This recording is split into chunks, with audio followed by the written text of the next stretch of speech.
Salam sejahtera bagi kita semua. Shalom. Saudara-saudara, marilah kita meluangkan waktu untuk ambil bagian dalam pelayanan ibadah di saat ini.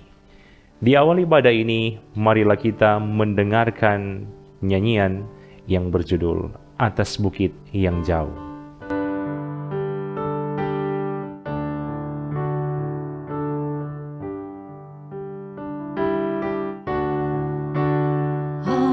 Atas bukit yang jauh ada salib ku tahu, tanda hina dan dosa segenap. Salib itu harta, intan dan permata, kasih Tuhan sempurna tetap.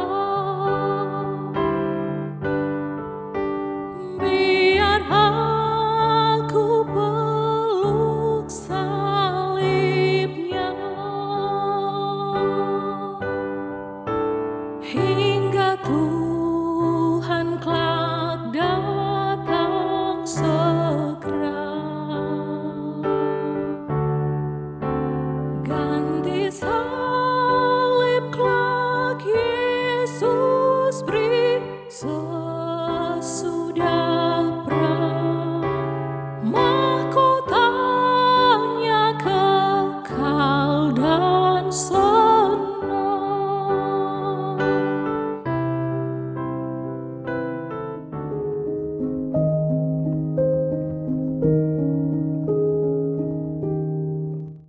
Sebelum membaca firman, mari kita berdoa.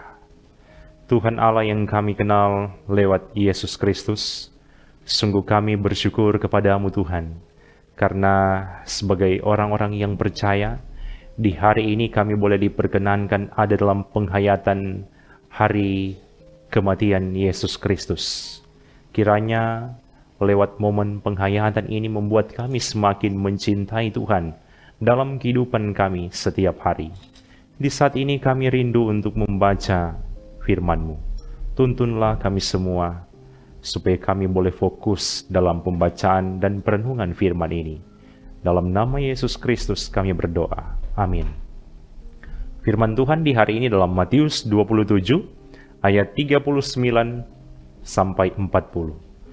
Orang-orang yang lewat di sana menghujat dia, dan sambil menggelengkan kepala, mereka berkata, "Hai engkau yang mau berhubungan bait suci dan mau membangunnya kembali dalam 3 hari, selamatkanlah dirimu, jikalau engkau anak Allah, turunlah dari salib itu." Tema renungan di hari ini, jangan menghujat. Saudara-saudara yang dikasihi Tuhan, bibir adalah salah satu bagian dalam tubuh manusia yang memiliki peran penting dalam kehidupan setiap hari.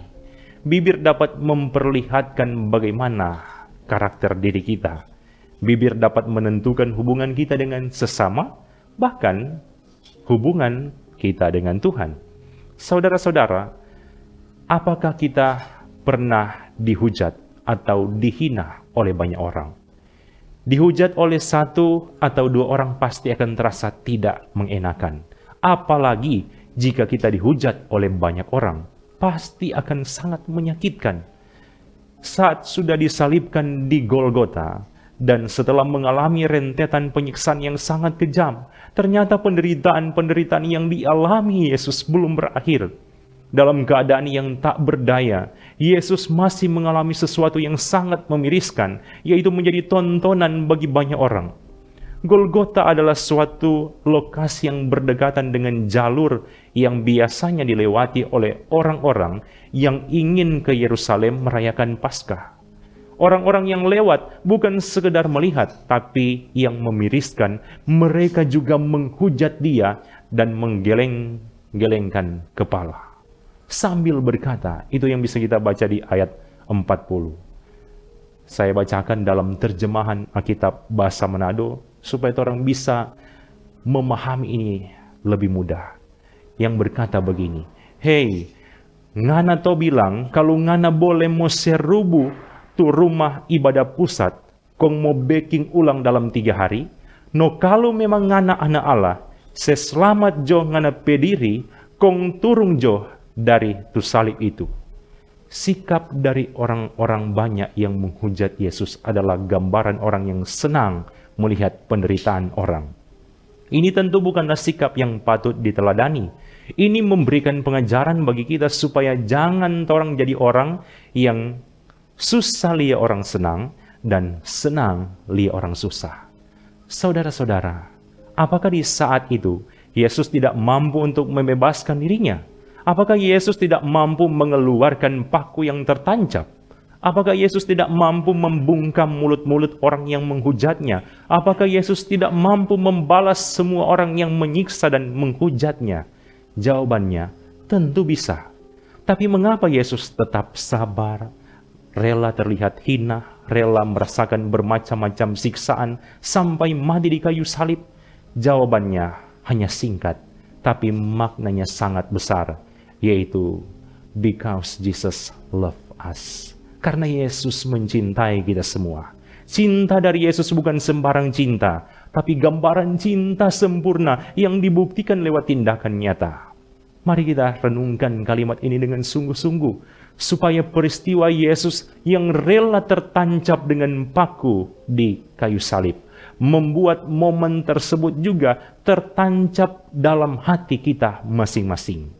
Jika pengorbanan Yesus Kristus sudah tertancap di hati kita, maka hati kita akan terfokus untuk menyenangkannya, hati kita akan terfokus merespon pengorbanannya, hati kita akan terfokus di jalan yang benar, hati kita akan terfokus untuk mengasihi sesama, bukan menghujat sesama.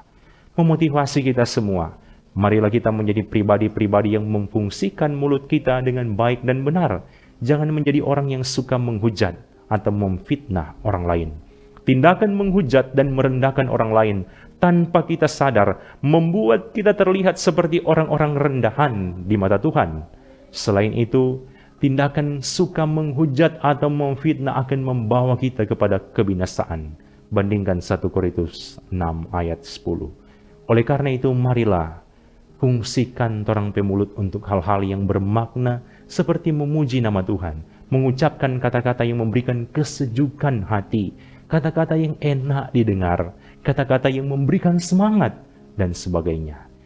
Di akhir renungan ini ada kalimat yang berkata begini, saat kita menghujat dan merendahkan orang lain, sadar atau tidak, saat itulah kita menunjukkan bahwa kita adalah orang-orang yang rendahan. Amin. Mari kita berdoa. Terima kasih Tuhan karena kami boleh diberikan kesempatan dalam penghayatan hari Jumat Agung ini. Kami sudah membaca dan merenungkan firman-Mu. Biarlah firman ini semakin memperbaharui kehidupan kami semua. Menjadi pribadi-pribadi yang hidup taat dan setia di hadapan Tuhan. Diberkatilah semua anggota jemaat yang sudah meluangkan waktu mengikuti pelayanan ibadah lewat channel YouTube ini. Diberkatilah dalam keluarga masing-masing. Terpujilah nama-Mu ya Tuhan. Inilah doa kami, dalam nama Yesus Kristus kami berdoa. Amin. Saudara-saudara, demikianlah pelayanan ibadah di hari ini. Selamat menghayati hari Jumat Agung bagi kita semua.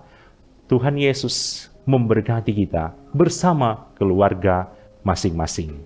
Shalom.